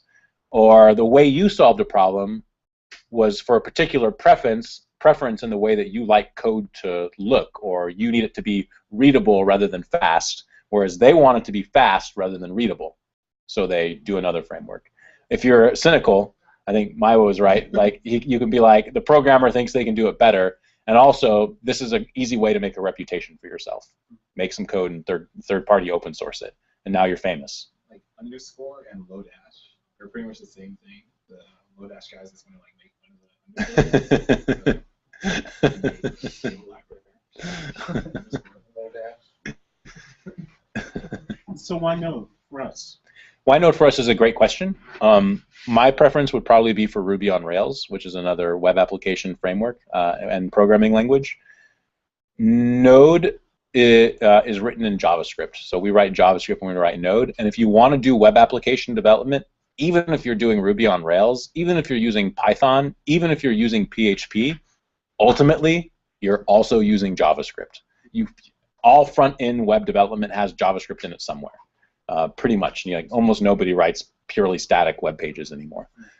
So we get to sort of kill a couple of birds with one stone, as morbid as that is a metaphor. Like we learn JavaScript. JavaScript is useful in other contexts, and it gets server-side code in JavaScript. So rather than needing to teach JavaScript for the client-side stuff and then go, okay, now let's learn Ruby as well, and that will be another mind trip. So. But everybody's got preferences. This is a similar thing. There's different ways to solve different problems. Node does some things really well and does other things not so well. So would Node be replacing Ruby on Rails? Consider it trying the same context? They both provide Node as the JavaScript platform whereas Express is the web framework. Node plus Express is kind of like Ruby on Rails, but they're so different. I mean, it's because Ruby kind of like dictates the structure for you. Yeah. But Express is like a minimal framework. It gives you things that, or it makes things simpler, but doesn't dictate how you do it. Yeah. Wait, Ruby or Ruby on Rails? Ruby is different from Ruby. Ruby is the programming language, like Python or JavaScript or C or Java, and Rails is a framework like Express, Go, or .NET. Yeah. So people say Ruby on Rails because it's the Ruby plus Rails environment. I mean, Mai was totally right. Like, even though they're both ultimately solving the same kinds of problems, dealing with HTTP requests and generating responses, they have you organize your code in radically different ways. Ruby on Rails has a very steep learning curve because you basically need to know how the creators think about building web applications in order to use it. And so it's like you can't just figure stuff out for yourself because everything is done as. And the only really way to know what way it's done is to go read all of the documentation. But once you've done that and you've internalized that, man, you can build applications really fast, and your code is pretty well structured. So it's a lot of fun to work with once you've learned it, but it has a much steeper learning curve than Node does. So Node is also, I think, more approachable. And I never use Django, so although I do like Python as a programming language. I won't diss any programming languages, except for one. Yeah, me too. Java. Is Node the only thing that functions as a server? Or as a server? No, I bet you there's other ones. What do you think? Like JavaScript servers? Yeah. Yeah, there's a couple. I think there's like Rhino. Yeah. Node isn't the first one. This is like the. Yeah, that's right. I was just reading about Rhino the other day. Yeah. Yeah, no, it's not the only one. So, but it's the one that took off. What about Perl? Perl's pretty old school, so people still use it. People use it a lot for system administration stuff now, I think, more so than like dynamic web pages. Yeah. Yeah. Like the regex library for like most batch is written in Perl. Yeah. It used to be used, so if you did web development in the 90s, you'd see the CGI bin directory, and that would often contain Perl scripts that would handle dynamic stuff. But people have moved away from that. For complex web applications, Perl's probably not the right tool for the solution. So, yeah. Could you just really briefly give kind of a high-level goal on the application? I know kind of what you've explained so far. Right. But just you don't have to go into too much detail. No, so we're going to build a product that will let you write blog posts, save them to a database, view those blog posts, all within the context of a Twitter Bootstrap strapified website, using Node and MongoDB for our server and for our database access. If we are able to get so, because we're already like a week and a half or so behind in the class, we will implement a commenting system as well, because that teaches a very important part about relational modeling, like modeling more than one object in a database, which is maybe not the right way to exactly say that. But and then I had on the list as well, although I just don't think we're going to get to it, although it's a really important part of understanding web application development, being able to log into that system so that you can control access to who can write blog posts and who can delete them. Because that involves session state and cookies, which is an important part of web application development, but we may just not have the time for it. So, but ultimately, we'll be able to. You'll have something where you can create, update, retrieve, and delete blog posts and add comments to those posts, view them, modify them, and so on. So it's kind of like a personal. Like a personal blogging application for yourself, yeah. And it's going to be rudimentary. We're not going to make anything that looks amazing, but you will have almost all the pieces that you need for going on to build any kind of web application that you're interested in. Because unless you're scaling to billions of photos a day, you're going to be needing to do the exact same kinds of things. And at that point, you should know how to do those kinds of things and how to tackle those kinds of problems. So with that application, then, I mean, we're building the back end here. Mm-hmm. Your layman thinks of an app as the actual That is- everything. right.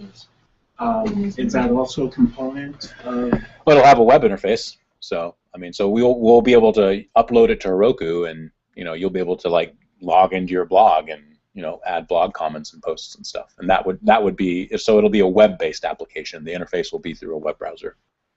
So how would you take that next step?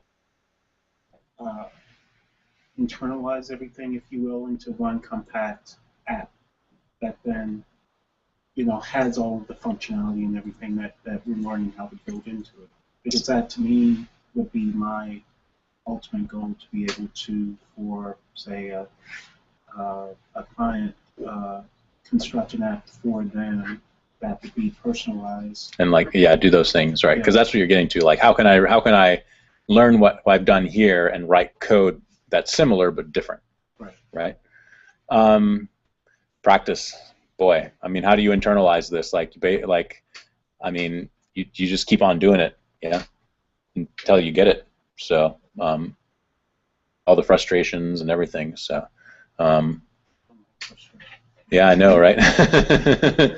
But I mean, Kevin, I think we talked about this. I think I may have mentioned this to you. So I remember. So let me tell you about the frustration that I'm going through right now.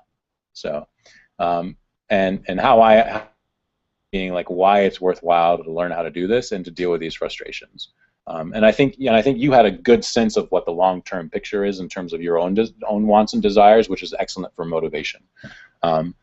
So I was really good at math in high school. I was a whiz at math in high school, and I was going to be a computer scientist because I was really good at that kind of stuff. And then I went to computer science for a year. Didn't like what I was doing. Didn't like there was all kinds of basically, it was my freshman year of college was a disaster. And so I dropped out of college, moved back home to Oklahoma, and ended up doing a philosophy degree instead, really a letters degree, which is maybe even less auspicious than a philosophy degree. Like letters. People know what philosophy is. What the hell is letters, right?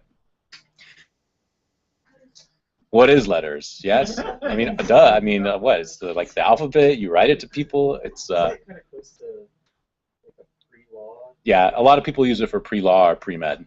But it's history, literature, and philosophy, plus an ancient language and a modern language at the University of Oklahoma. It's got the coolest degree sheet anywhere.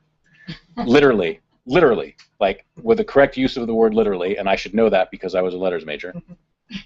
Literature and a bunch of blank lines, philosophy and a bunch of blank lines, and history and a bunch of blank lines. That is what the degree sheet looks like. And it's like, go talk with your advisor and figure out what classes qualify for those 3 categories. And I could take any class I wanted anywhere on campus as long as it qualified for those categories. It's a badass major.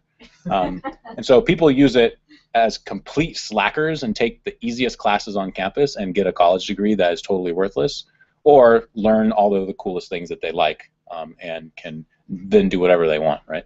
So. 10 years later. 10 years later, the moral of the story is that I suck at math. So it's been a very long time since I've done any math. And I remember not even needing to like think about it in high school. I didn't do homework. I played computer games and was hacking on the internet when I was a senior in high school. And I got straight A's in everything that was math related, right? I just got it. Now I am going back and relearning calculus, statistics, linear algebra, because I want to understand machine learning and data analysis, because I want to build the kinds of applications that deal with that kind of stuff, because that stuff is badass, and I don't understand it. And so, like, I'm taking calculus, I'm taking linear algebra, Lord knows I've done like a dozen online statistics classes all for free, and I have to work really hard to get this stuff, and it is quite frustrating at times. Whereas I remember just understanding it without even having to think about it. It's hard work, and the only way that I'm getting good at it is because I have to keep on doing it. Like, I don't just take a single linear algebra class and then I'm done with it. I do it again, and then I do it again, and then I take like 5 statistics all about regression, and that's all they talk about. And I don't care, because I want to get it from as many perspectives as possible until I've internalized it. And it is frustrating, and it's especially frustrating knowing that I used to be able to just do this. But I have a long-term goal. I know why I'm doing this. And I think there's a great payoff for it, not just in terms of like financial, but the stuff is cool. Like, man, I can do data. I'll be able to do data analysis type stuff. That's awesome. That's just as awesome as being able to build a program. And so I mean, so yeah. So how do you internalize it? You just keep on doing it, and you expect it to be hard, because why the hell wouldn't we expect it to be hard? This is computer programming. This is calculus. That's hard. Maybe things were easy when we were younger, but you know what? Like, this is tough stuff. It should be hard. That will make it all the more satisfying when you get good at it. And if you keep it up, you will get good at it. What's that? What were the easier ones? I have no idea. I think maybe because that was all I did. So that would be one speculation. Or the whole myelinating circuits. I mean, possibly, but I like to think not. So. Okay. It's easy to forget how hard something was, too. And it might be that I have a selection bias where I remember the easier parts of it, but I don't remember the harder parts of it. So, I mean, I wasn't good at English. I remember having to work at English. So, yeah, right? Why you frequently reference R? Yeah, because I've been learning a lot of R. So, and then a little bit of Python as well. But yeah, the stuff is hard. Obviously, the boot camp is hard. We fly, right? We're moving really fast. But I assure you that as hard as it is for you, like, I'm exhausted. So it's you get these things in little doses where I like stick these things on the internet. The stack of papers that I have for this class is like this thick at this point. And I'm basically like, I know where we're going, but I've never written it such that I can live on the internet and be like a permanent record and good enough for you guys and not just notes for myself. That's a lot of work. It's been a lot of work. So I get that it's hard. I get that we're tired, but I assure you it will be satisfying. Just keep practicing. That being said, so Maiwo pointed out something that I thought was awesome the other day that I want to show you guys. It's this nodeschool.io. It's totally worth checking out. .io. And it's these little components that you can run in your terminal. So it's like, learn you the Node.js for the much win. So, and that guy, that's from the Haskell. Like, what does it learn you Haskell for greater good or something ridiculous like that? And so you install it on the command line using npm, and it installs it with this -g flag, which means that it's a global application, so that this binary learn you node will just run. And so I've already installed this. So you can imagine, like, I copied this and I pasted it into my command line like that. But I've already run it, so I'm not going to run it again. And then I get this learn you node thing. Okay, so I can type that, and I get this like which is so awesome. I think this looks so cool.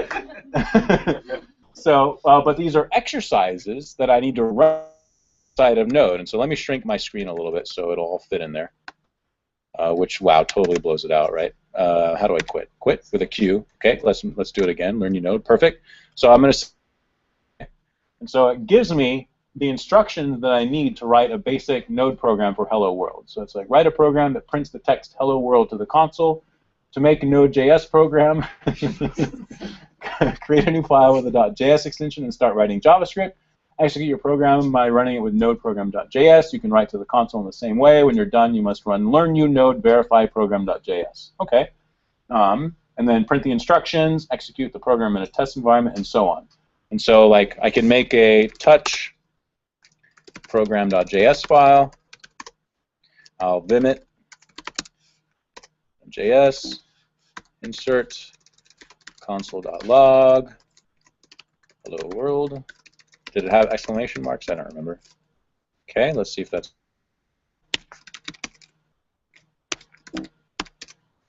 hello world, good. Okay, so then I know I follow the instructions. So basically I know I can run it with node program.js. Looks like it printed out hello world. And so I can learn you node, verify program. Your submission results compared to the expected. Submission passed, awesome. There's the official solution, 12 challenges left. So I can run it again, and hello world is completed, and I move on to the next one. And so, and there are dozens of these things, is what it looks like, at least a dozen anyway. So if I go back here, you know, we start out with the super basic stuff, and then there's some practice on functional JavaScript, right? There's some practice on IO streams. Here's practice using Git. Here's practice using a simple database system. Here's how we use Express. And so, like seriously, make me happy. So here's practice on asynchronous stuff, which we sort of got into but didn't get into like the details on. So this looks awesome. Like, so how do you learn stuff? Like, this is it. Like, I mean, yeah, you practice, like, and you just keep on doing it. I mean, a computer science degree is a 4-year program, right? So practice with a project in mind, I would say as well. Like, and even just a personal project. Set a thing for yourself and be like, I want to make this, and go and make it, and learn everything, make it, but have something that you're working towards rather than just little one-off things. A really fun thing to do is to code challenge yourself. I think this is a great one. So I still do this. I go, okay, you know what? I'm going to set aside 4 hours on a Saturday afternoon. I'm going to sit down and I'm going to tell myself, build this thing in 4 hours. And I do nothing except for build that thing for 4 hours and see how far I can get. It's called a code challenge. And you would be astonished by how much you can accomplish in 4 hours when that is the only thing that you are doing.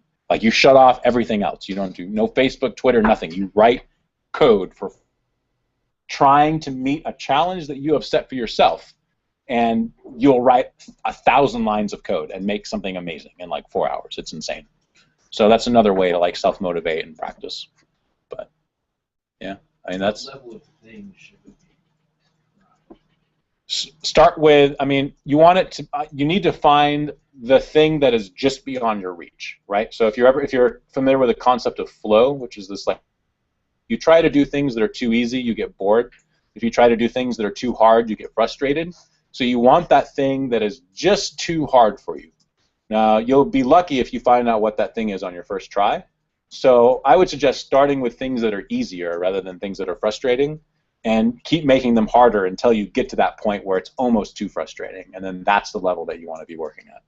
So, yeah. One more site. It's called Code Wars. Okay. And that's like that's what I do for a code challenge. So then it has, and I usually just do like the JavaScript challenges. Cool. And it's just like random challenges. We got to hang out. I don't know about these things. I need to know about these things. What do you do in your free time? Code? Right? What free time? You go, what free time? Oh. You ever done Project Euclid? Mm-mm. Oh yeah, I tried it like once a couple of years ago. What is it? It's really hard. It's like very like raw math problems. No, wait. It's called something else. Boy, I don't know. I mean, I don't. Is this? No, that's not it. Project Euler, yeah, sorry, .net. Euler. This here? Yeah, but they're like, you would have to do this in like Node, I guess. Are they programming, but you write the program, like, so you're writing the algorithmic solution to solving the math problem? Yeah. That's a great exercise if you're into the math side of it as well. Because I mean, originally that's what computers were for, right? You were solving math problems. So cool. You can like solve it in like a really like just like do a for loop, but then you have to like do it the right way, like in an efficient way. Right. You can't just like hack out this. Yeah. No, so it's algorithmic. Like they're concerned with something called, we haven't learned this unless you're computer science, like big O notation, like how fast does it take a program to run based on the number of instructions that it has to execute, which you can mathematically model by how many times it needs to run a bit of your code. So, and it turns out that exponential and combinatoric explosion is a serious problem in computer science. So, because we do like a billion things at a time, and a billion to the raised to the billion is basically impossible. So, cool. Anything else before? So spend time reviewing this routes. Check out the Express site. So if you haven't done that already, so check out expressjs.com. And next week, maybe we'll spend a little bit of time going over the homework assignment, but it sounds like people were basically okay with that. You can always email or stick it up on the internet. And we're going to learn about templating and what we do inside those callback functions more than just response.send, which is what we've been doing up to this point. Right? So that's the component we're going to look at next. What happens inside that? What's the first step towards sending the user back a nice-looking web page? All right. Thanks, guys.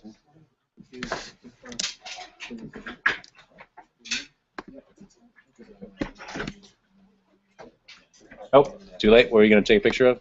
Oh, that's Oh, that stuff. Okay. Oh man, I don't think I screencasted this thing. Did I?